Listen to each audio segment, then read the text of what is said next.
Voice and collaboration systems sit right in the middle of business operations, which means they inherit the full set of confidentiality, integrity, and availability expectations we normally reserve for critical systems. People discuss contracts, incident response, customer data, and internal strategy over calls and meetings, so the content itself can be sensitive even when no one thinks of it as data. At the same time, voice is a real-time service, so availability and quality are not nice extras. They are part of what makes the system usable in the first place. The security challenge is to preserve privacy and prevent manipulation without breaking the timing and reliability requirements that make conversation possible, and that balance shows up in almost every design choice we make. Before we continue, a quick note. This audio course is a companion to the CISS books. The first book is about the exam and provides detailed information on how to pass it best. The second book is a Kindle-only ebook that contains 1,000 flashcards that can be used on your mobile device or Kindle. Check them both out at cyberauthor.me in the Bare Metal Study Guide series. Voice over Internet Protocol replaces traditional circuit-switched calling with packet-based communication, which means call setup and call media become distinct technical problems. Instead of a single dedicated path created end-to-end, you typically have signaling protocols that negotiate the call and establish the parameters, and then media streams that actually carry the audio. This split is useful because it allows flexible routing, integration with collaboration platforms, and dynamic features like transfers and conferencing.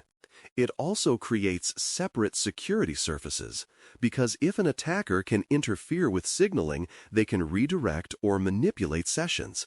And if they can observe or alter media, they can capture or corrupt the conversation. You should always think in terms of two channels, one for signaling and one for media, because securing one without the other leaves an obvious gap. Session Initiation Protocol is one of the most common signaling protocols used to handle call setup, routing, and session negotiation, and it is a good example of why signaling deserves serious protection. Session Initiation Protocol messages create and tear down sessions, negotiate codecs, and help endpoints discover where to send media, which means they carry information that can be sensitive and operationally critical. If those messages can be intercepted, an attacker may learn who is calling whom, where endpoints are located, and how sessions are being routed, even if the voice content itself is protected. If those messages can be manipulated, the attacker can redirect calls, force endpoints into weaker configurations, or cause repeated failures that look like random call issues. The consequence is that Session Initiation Protocol security is not optional housekeeping.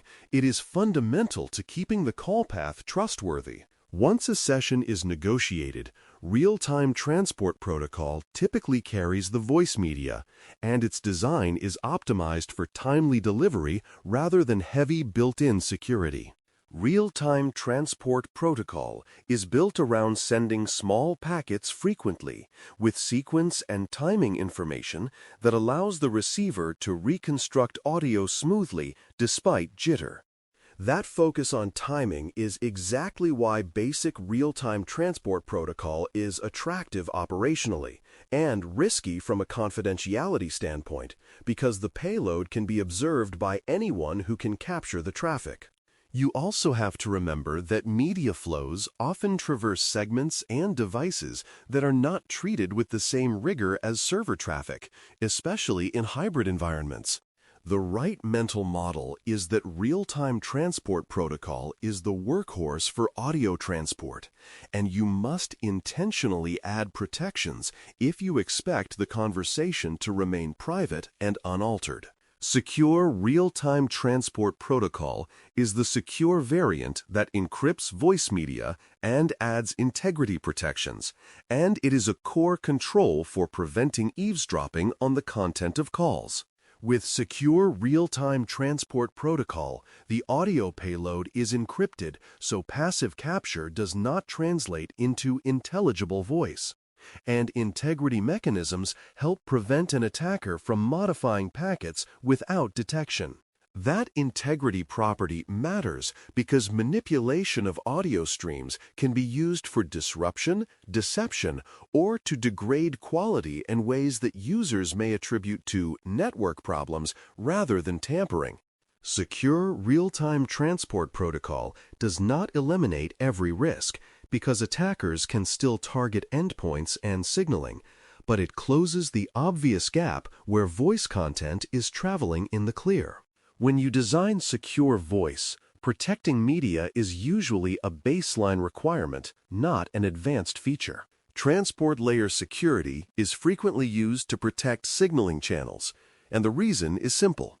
If signaling can be intercepted or altered, the attacker can influence session establishment even when media is encrypted. Transport layer security can provide confidentiality for signaling messages so that metadata and negotiation details are not casually exposed to anyone on the path. It also provides integrity and endpoint authentication properties that reduce the feasibility of man-in-the-middle manipulation, where an attacker positions themselves between endpoints and rewrites signaling decisions. In practical deployments, transport layer security is often paired with certificate validation, so clients can be confident they are talking to the expected call control service. Protecting signaling is about preventing interception and manipulation of the control conversation that makes voice sessions possible. Once you accept that voice systems are just another set of networked services, the risk landscape becomes very familiar, but with some voice-specific twists. Eavesdropping is the obvious concern because voice content is sensitive and audio streams are easy to capture if left unprotected. Toll fraud is another common issue, where attackers abuse calling features to place unauthorized calls, often to premium destinations, converting a security weakness into direct financial loss. Service disruption is especially painful for voice because users experience it immediately, and a small amount of targeted interference can cause dropped calls, failed registrations, or unusable conferencing. The important point is that voice threats include confidentiality, integrity, and availability failures, and attackers can choose whichever is easiest given the current environment. Quality of service is a key operational concept in voice because voice traffic is sensitive to delay, jitter, and loss, and it often receives priority handling in the network. That priority interacts with security controls in ways you need to anticipate because prioritization can be exploited if attackers can mark their traffic to receive preferred treatment. It also can be inadvertently broken if security devices introduce latency, reordering, or inspection delays that are tolerable for bulk data but not for real-time media. You want the network to treat voice as time-sensitive while still enforcing segmentation, authentication, and policy, which often requires careful design rather than generic, apply the same controls everywhere thinking. When quality mechanisms and security mechanisms are aligned, voice stays reliable without becoming a privileged bypass around network protections. Segmentation is one of the most practical ways to keep voice systems defensible because it separates voice devices from general user networks and from unrelated servers. Voice endpoints, whether desk phones or collaboration devices, often have different patch cycles, different management models, and different risk profiles than laptops and servers. By placing them in dedicated segments, you limit who can talk to them, reduce the chance that a compromised workstation can directly probe or control call devices, and make monitoring more meaningful because the traffic patterns are more predictable. Segmentation also supports targeted policy enforcement, such as restricting which services a phone can reach and which management interfaces are exposed. In secure designs, the voice segment is not treated as special and trusted, but as special and constrained, because specialization should tighten boundaries rather than loosen them.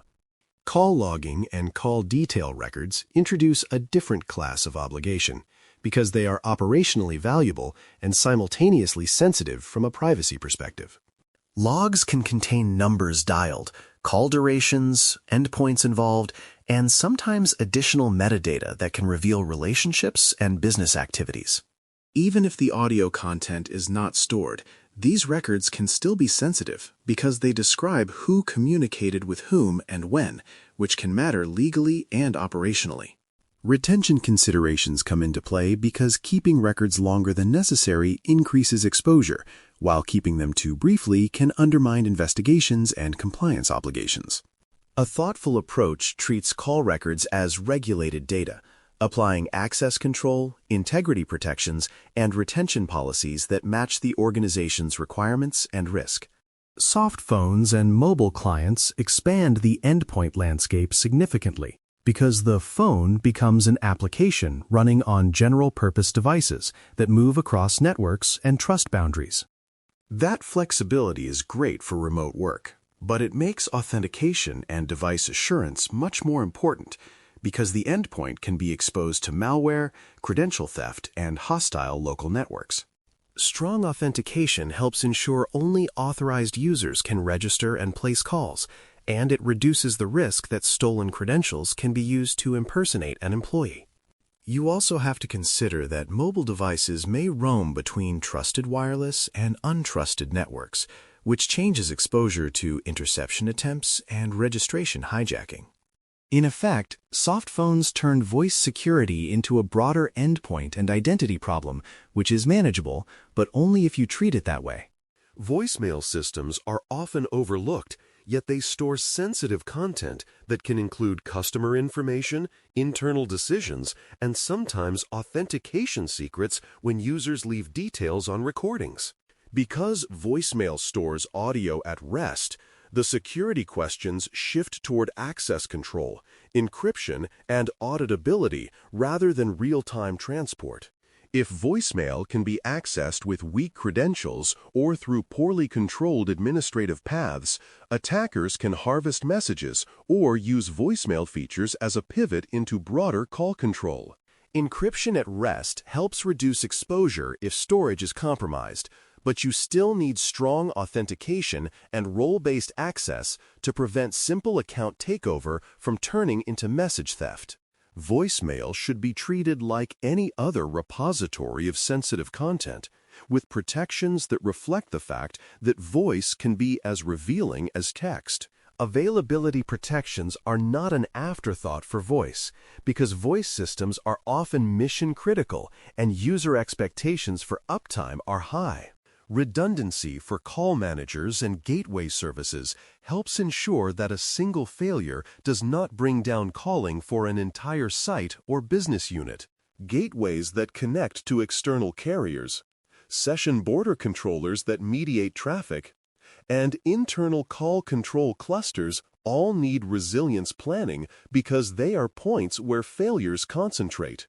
Availability planning also ties back to security, because denial of service conditions can be created intentionally, and resilient architectures reduce the impact of those attacks. When availability is engineered well, voice continues to function during network stress, component failures, and adverse conditions that would otherwise cause immediate disruption. Secure voice ultimately depends on protected signaling, protected media, and stable service, because any one weak layer can undermine the rest. If signaling is not protected, calls can be redirected or manipulated even when audio is encrypted, and that undermines integrity and trust. If media is not protected, conversations can be captured with basic traffic access, and that undermines confidentiality regardless of how well signaling is governed. If the service is not stable through redundancy and capacity planning, users will seek workarounds that often bypass controls, and availability failures become security failures by driving risky behavior.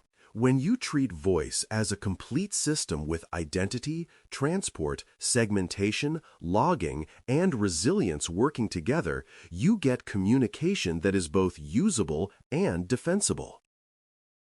Thanks for listening. For more audio courses, daily newsletters, and more, please visit baremetalcyber.com.